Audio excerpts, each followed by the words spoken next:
കർത്താവേ, ദാവീദുപുത്ര, എന്നോട് കരുണ തോന്നണമേ. എൻ്റെ മകൾക്ക് ഭൂതോപദ്രവം കഠിനമായിരിക്കുന്നുവെന്ന് നിലവിളിച്ചു പറഞ്ഞു.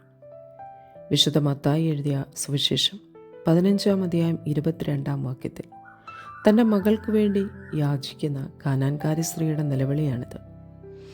തൻ്റെ മകളെ അശുദ്ധാത്മാവ് ബാധിച്ചിരിക്കുന്ന മാരകമായ ആ അവസ്ഥയിൽ ഹൃദയം തകർന്ന ഒരമ്മയുടെ വിലാപവും കണ്ണുനീരും ഈ നിലവിളിയിൽ മുഴങ്ങുന്നുണ്ട്. ഉറച്ച വിശ്വാസത്തോടെ വലിയ പ്രതീക്ഷയോടെയായിരുന്നു അവൾ യേശുവിൻ്റെ അടുത്ത് വന്നത്.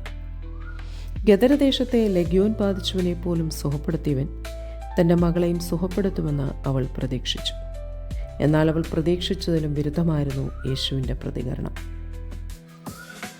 അവന് സുഖപ്പെടുത്തുവാൻ കഴിയാത്ത രോഗങ്ങളില്ല, അവന് കീഴടങ്ങാത്ത പിശാചുക്കളില്ല. കരുണയുടെ നിറകുടവും കൃപയുടെ ഉറവിടവുമാണവൻ. അവൾ ഉറച്ച മനസ്സോടെ വീണ്ടും യേശുവിനെ പിന്തുടർന്നു. ആദ്യം നിശബ്ദതയോടെ തിരസ്കരിച്ച യേശു വീണ്ടും അവളെ വാക്കുകളിലൂടെ തിരസ്കരിക്കുകയാണ്. വീണ്ടും പരിഹാസ മനോഭാവത്തോടെ യേശു പ്രതികരിക്കുന്നുവെന്ന് തോന്നാവുന്ന സന്ദർഭമാണ് പിന്നീട് നാം കാണുന്നത്. എന്നാൽ ഈ തിരസ്കരണങ്ങൾ കൊണ്ട് പിന്മാറാൻ തയ്യാറാകാതെ തീഷ്ണതയോടെ യേശുവിനെ നമസ്കരിച്ച് വിശ്വാസത്തിൽ വാശി പിടിച്ച് കാനാൻകാരി സ്ത്രീ ഒരു ചുവടുകൂടി മുന്നേറുകയാണ്. തീഷ്ണമായി പ്രാർത്ഥിച്ചിട്ടും ഉത്തരം തരാതെ നിശബ്ദതയോടെ ദൈവത്തെ വിശ്വസിക്കുന്നതാണ് ഈ കാനാൻകാരി സ്ത്രീയുടെ വിശ്വാസത്തിൻ്റെ തലം. പ്രതീക്ഷയ്ക്ക് ഇനി ഒരു വകയുമില്ലെന്ന് വ്യക്തമായി. അവൻ യഹൂദൻ, ഞാൻ വിജാതീയ സ്ത്രീ. യഹൂദർക്ക് മാത്രമേ അവൻ സൗഖ്യം നൽകൂ. എത്ര കഠിനം, എന്തൊരു ക്രൂരത അല്ലേ! ഉച്ചത്തിലുള്ള അവളുടെ നിലവിളിയും കരച്ചിലും ഫലിച്ചില്ല. അവസാനം കാനാൻകാരി യേശുവിനെ നമസ്കരിച്ച് അപേക്ഷിച്ചു, കർത്താവേ, എന്നെ സഹായിക്കണം. ഇതൊരു പ്രതിഷേധമല്ല, മറിച്ച് നിസ്സഹായതയുടെ ഏറ്റുപറച്ചിലാണ്. പൂർണ്ണമായി അവൻ്റെ പാദത്തിൽ അടിയറ വെച്ച് അപേക്ഷിക്കുകയാണ്. എന്നിട്ടും യേശുവിൻ്റെ മനോഭാവത്തിന് മാറ്റമില്ല. മനോഭാവത്തിന് മാറ്റമില്ലെന്ന് മാത്രമല്ല, യേശുവിൻ്റെ മറുപടി വളരെ പരിഹാസം തോന്നിപ്പിക്കുന്നതും വേദനാജനകവുമായിരുന്നു.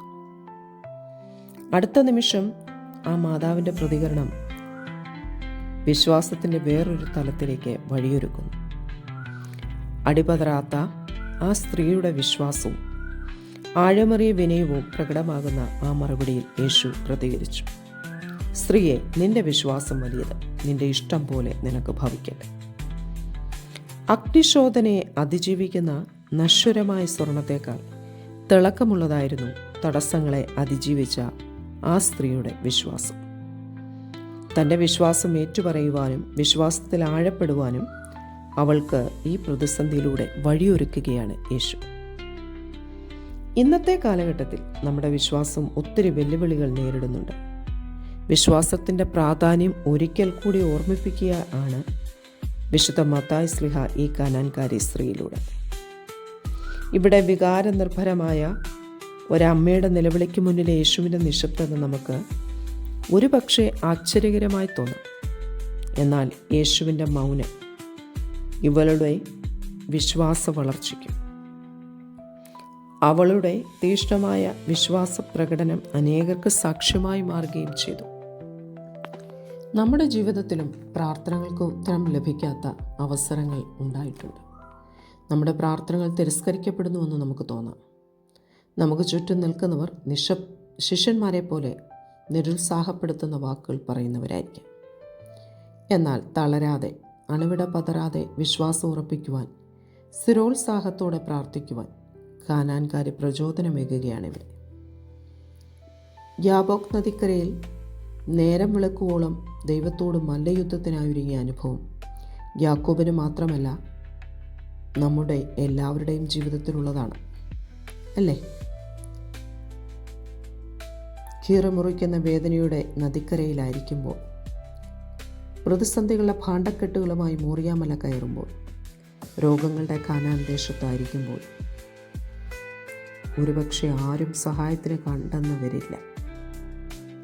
ദൈവം പ്രാർത്ഥന കേൾക്കുന്നില്ല എന്ന് തോന്നിയേക്കാം. എന്നാൽ പ്രതിസന്ധികളുടെ നടുവിൽ യേശുവിനോട് ചേർന്നിരിക്കുമ്പോൾ മറുപടിയില്ലെങ്കിലും അത് ശത്രുതയല്ല, മറിച്ച് വിശ്വാസത്തിൻ്റെ ആഴങ്ങളിലേക്കുള്ള ദൈവത്തിൻ്റെ ക്ഷണമാണ് എന്ന് നമുക്ക് തിരിച്ചറിയുവാൻ കഴിയും. തളരാത്ത വിശ്വാസത്തിൻ്റെയും അസ്തമിക്കാത്ത പ്രത്യാശയുടെയും പ്രതീകമായി ശോഭിക്കുകയാണ് മകൾക്ക് വേണ്ടി യാചിച്ച ഈ കാനാൻകാരി. മനസ്സുമെടുക്കാതെ പ്രാർത്ഥിക്കുവാനും അടിപതറാതെ വിശ്വസിക്കുവാനും തോൽവി സമ്മതിക്കാതെ കർത്താവിൽ ആശ്രയിക്കുവാനും ഈ കാനാൻകാരി നമ്മളെ ഉത്ബോധിപ്പിക്കുകയാണ് തൻ്റെ വലിയ വിശ്വാസത്തിൻ്റെ മാതൃകയിലൂടെ. ആ വിശ്വാസത്തിൻ്റെ മാതൃക നമുക്കും പിൻപറ്റാം. ദൈവം അനുഗ്രഹിക്കട്ടെ.